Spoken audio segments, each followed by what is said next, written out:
বিজেপির দল যোগ দিয়েছি, মানে বিজেপি দলে জয়েন করেছে আর কি। তা বলবো ইনি বুদ্ধিমানেরই কাজ করেছেন। মানে এনাদের খানিকটা স্বভাব হচ্ছে, একটা কথা আছে না, যখন যেমন তখন তেমন, ঠিক সেই রকম। তা ভালোই করেছেন। তবে এই যে সত্যি কথাটা স্বীকার করতেও আমার মনে হয় কুইন্টাল কুইন্টাল বুদ্ধি লাগে, যেটা ওনার আছে, মানে কুইন্টাল কুইন্টাল বুদ্ধির পরিচয় দিয়েছেন এই সত্যি কথাটা বলে। আর এই সত্যি কথাটা বলতে গেলেও মনে হয় আর বানাতে থাকতে হবে, আমার যেটা মনে হয়। তবে উনি আবার আর একটা কথা বলেছেন যে আমি আগে একটা ছোট্ট ফ্ল্যাট নিয়ে থাকতাম, আমার খুব ইচ্ছা ছিল আর বানাতে একটি ফ্ল্যাট হবে। বুঝতে পারছো উনি কেন ওই পিসুমনির দলে যোগ দিয়েছিলেন? ওই জন্যই তো আর বানাতে আছেন। এবার আরও আর বানা ছেড়ে আরও মনে হয় উঁচু কিছু কোথাও যে থাকবে। হ্যাঁ, তবে একটা কথা বলবো, ঠিকই করেছে। কারণ আমাদের পিসুমণি হচ্ছে পিসুমণির দলের নেতা মন্ত্রীদের সব অভিনয় যারা করে, অভিনেতা অভিনেত্রী, তাদেরকে ছাড়া আমাদের পিসুমণি নেতা মন্ত্রী চোখে দেখতে পাইনি। মানে ওনার দলে তো সাধারণ মহিলা পুরুষও ছিল, তাদেরকে কিন্তু ওনার চোখে ঠিক লাগেনি। ওনার কাদেরকে বেশি ভালো লেগেছে? যারা অভিনয় করে। তাই এরা তো প্রথম থেকে অভিনয়টাই শিখেছে, তাই পিসির সঙ্গে অভিনয়টাও করে দিয়েছে। এবার বুঝুন, বুদ্ধি তো আছে, এটা মানতে হবে। আর অভিনয়ও জানে, না হলে কি আর দিল্লিতে গিয়ে ওই আমাদের মাননীয় প্রধানমন্ত্রীর সঙ্গে চাপাটি করতে পারে? হ্যাঁ, অভিনয়টা ভালো করে শিখেছে, আর তার সাথে বুদ্ধিটাও আছে, যেটা কাজে লাগিয়েছে। কি সুন্দর দিল্লিতে যে আছে দেখো। আর এটা তো মানতেই হবে, না হলে কি আর এনসিপিআই সাংসদ? শোনো গো বন্ধুরা, আমাদের রোজুদি আবার কি বলছে ঝড়ের গতিতে উন্নতি করছে নতুন সরকার, মানে বিজেপি সরকার। 50 বছরে যত কাজ হয়েছে তার থেকেও নাকি বেশি কাজ হয়েছে মাত্র 3-4 মাসে। হ্যাঁ, এ কথাটা আমি বলছি না, কিন্তু বলছে আমাদের বিজেমূল দিদি, মানে আমাদের রোচু দিদি। হ্যাঁ দিদি, আমি আপনার সঙ্গে একমত, কে আছে জানার দরকার নেই, আমি আপনার সঙ্গে একদম একমত আছি। উন্নতি হয়নি মানে কুইন্টাল কুইন্টাল ঝড়ের গতিতে উন্নতি, একদম একদম চারিদিকে ধোঁয়া ধোঁয়া হয়ে গেছে। আর সে ধোঁয়া ধোঁয়ার চোটে দিদি, উন্নতির চোটে রাস্তায় বেরিয়ে চোখে দেখতে পাচ্ছে না তো, সব পড়ে যাচ্ছে।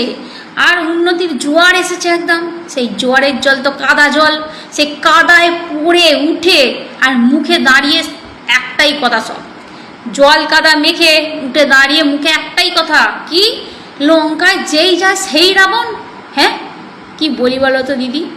এই যারা তোমার উন্নতির কথাটা বিশ্বাস করছে না বা দেখতে পাচ্ছে না, তারা হয় দিদি এক চোখো, আর না হলে কানা চোখো। আর হবে নাই কেন বলো দিকিনি? এই ফোন দেখে দেখে আর টিভি দেখে দেখে চোখগুলো খেয়ে ফেলেছে তো 3-4 মাসে। মানে ওই ভোটের আগে থেকে শুধু একটা জিনিস দেখার জন্য ওই টিভি আর মোবাইল অন করে বসে আছে, কি না আমাদের কবে দাদা বলবে এই আজকে তোমাদের অ্যাকাউন্টে অন্নপূর্ণার টাকাগুলো দিয়ে দেওয়া হলো। শুধু ওই একটা জিনিস দেখার জন্য দিন রাত ফোন অন করে বসে আছে, টিভি অন করে বসে আছে। তার চোখ খারাপ হবে না? চোখগুলো গেছে তো সব। তুমি চিন্তা করো না দিদি, ওই শুধু অন্নপূর্ণার টাকা পাওয়ার আশায় সব চোখগুলো দেখায়নি। শুধু কালকে আবার টাকা দেওয়ার কথা আছে, তো দাদা একবার ওই অন্নপূর্ণার টাকাটা দিক। আমি দিদি দায়িত্ব নিয়ে বলছি তোমাকে, সব কটাকে পরশু দিন, মানে আমার আশেপাশে যে কটা পাবে আমি জানতে পারবো, সব কটাকে নিয়ে পরশু দিন চোখের ডাক্তারের কাছে দিয়ে আসবো। যে ডাক্তারবাবুকে বলে আসবো চশমা দেবেন না কি দেবেন দিন, ওরা যেন এই উন্নতিটা দেখতে পায়। বলছে না দেখতে পাচ্ছি না, উন্নতিটা যেন দেখতেই হবে। তাদের চশমা পড়বে না ঠুলি পড়বে চোখে, দেখবে যেন, দেখেই ছাড়বো। আর আমি এই জন্যই সবাইকে বলছিলাম যে আমাদের রোচু দিদিকে ধরে বেঁধে একবার হলো দিদি নাম্বার 1-এ দিয়ে আসা হোক। কারণ দিদি নাম্বার 1-এ গিয়ে আগে দিদি নাম্বার 1-এ কী হতো, দিদি সবাইকে প্রশ্ন করতো তোমার কি করে উন্নতি হয়েছে, কি করেছো। কিন্তু এখন দিয়েলে দিদিকে আমাদের স্বস্তিকা দি প্রশ্ন করবে যে রচনা দিদি তুমি বলো, তুমি এই কি করে এত উন্নতি করে আড়ানায় ফ্ল্যাট কিনেছো, কি করে তুমি পিসির কাছ থেকে সোজা দিল্লি পৌঁছে গেছো, এই সব প্রশ্ন। আর সোজা কথা বলতে কি, মাত্র 20 বছর দিদি কত কষ্ট করে কি করে আরবানায় ফ্ল্যাট কিনলো, এইসব আমরা খুব জানতে চাই। আর কি করে দিদি দিল্লি পৌঁছে গেল সোজা পিসির কাছ থেকে, এইসব আমরা দেখতে চাই। আর ওই মিডিয়া, মানে নিউজ চ্যানেলে মিডিয়ার কাছ থেকে দেখে আমরা সত্যি মজা পাচ্ছি না। ওই দিদি নাম্বার 1 থেকে দেখে, মানে ওই রচুদির কথা শুনে যে মজা আছে রে ভাই। কারণ আমাদের তো সব অভ্যাস আছে দিদি নাম্বার 1 দেখা, আমাদের রচুদিকে চোখে দেখা, সে অভ্যাস তো আমাদের যাচ্ছে না। ওইখান থেকে শুনলে আমরা একটু বেশি আনন্দ পেতাম। তা বলছি দিদি, তুমি মাত্র এই 3-4 মাসে তুমি এই এত 50 বছরের উন্নতি দেখে ফেললে।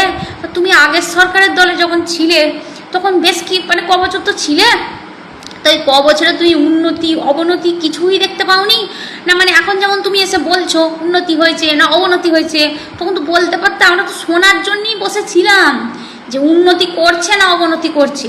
একটু তো মুখটা খুলতে পারতে, তখন মুখে কুলু বেটা রেখে দিয়েছিলে দিদি তুমি। এখন বললে হবে না? মানে কি করে তুমি ওই বছর থেকে তুমি এত উন্নতি করে ফেললে, পকেটে টাকা ফাঁকা না নিয়ে কি করে এত উন্নতি করে ফেললে, সেইটা আমরা খুব জানতে চাই, বুঝলে দিদি? আর তুমি উন্নতির জন্য একদম চিন্তা করো না, আমি সব কটাকে দেখাবার দায়িত্ব নিব, পাশাপাশি যে কটা সব কটাকে দেখাবো দেখবে না? মানে উন্নতির একবারে জোয়ার এসে গেছে, উন্নতি দেখতে পাচ্ছে না বললে হবে? দেখেই ছাড়বো দিদি, সে টেনশন তুমি। কিছু মানুষ ভেবেছিল যে এই বাংলাটা বোধহয় বিহার উত্তরপ্রদেশের মতো হয়ে গেছে, কিন্তু না, ওরা বুঝে গেছে যে বাংলা বাংলাই আছে, বাংলাকে বিহার উত্তরপ্রদেশের মতো করা যাবে না। এখানে বাঙালিদের দাদাগিরি চড়ে, অন্য কারু না।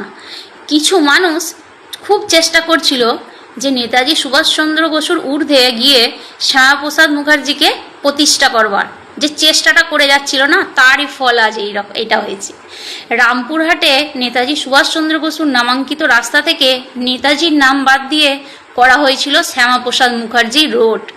কিন্তু যখনই আমাদের মাননীয় মুখ্যমন্ত্রী এই যে বেশ কিছুদিন ধরে যে নেতাজি সুভাষচন্দ্র বসুর নামে উল্টো পাল্টা এই নতুন সরকারেরই কিছু নেতা মন্ত্রী বলে বেড়াচ্ছিল, যখন দেখলো যে না, বাঙালি তো জেগে গেছে, বাঙালি জাগলে তো মহা বিপদ, হাত থেকে বাইরে বেরিয়ে যাবে, তখন মাননীয় মুখ্যমন্ত্রী হাওয়া বুঝতে পেয়ে টুক করে তাদের বিরুদ্ধে ব্যবস্থা করতে শুরু করে দিই, মানে অ্যাকশন।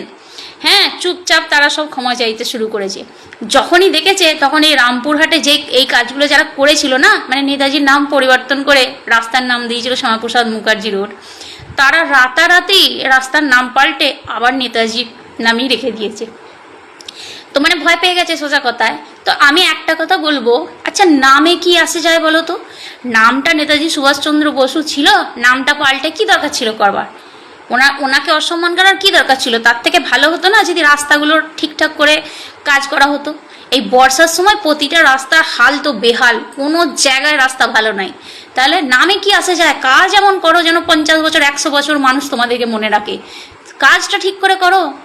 হ্যাঁ, এটা অবশ্যই একটু খেয়াল করো। আর কিছু মানুষ ভাবছিল যে বেশ কিছুদিন ধরে নেতাজি সুভাষচন্দ্র বসুকে নিয়ে, আরও বড় বড় বিপ্লবী নেতাদের নিয়ে যা খুশি যা মনে আসছে নিজেদেরকে একদম বড় মানুষ ভাবছিল, মহান ব্যক্তি, সব জানতা। হ্যাঁ, তারা জানে না যে এই সমস্ত কাজ করলে বাঙালি জেগে যেতে পারে। ব্যাস, বাঙালি মাত্র 5%, 10% জেগেছে, তাতেই অবস্থা। পুরো বাঙালি জাতি যদি জেগে যায় না, তখন একদম হাতের বাইরে হয়ে যাবে। তাই বলছি, যা করেছো এসব দ্বিতীয়বার আর করতে এসো না। ভুল করো, দ্বিতীয়বার আর চেষ্টা করো না এসব করবার। নেতাজি সুভাষচন্দ্র বসু হচ্ছে বাঙালির হৃদয়, আর হৃদয়কে কোনোদিন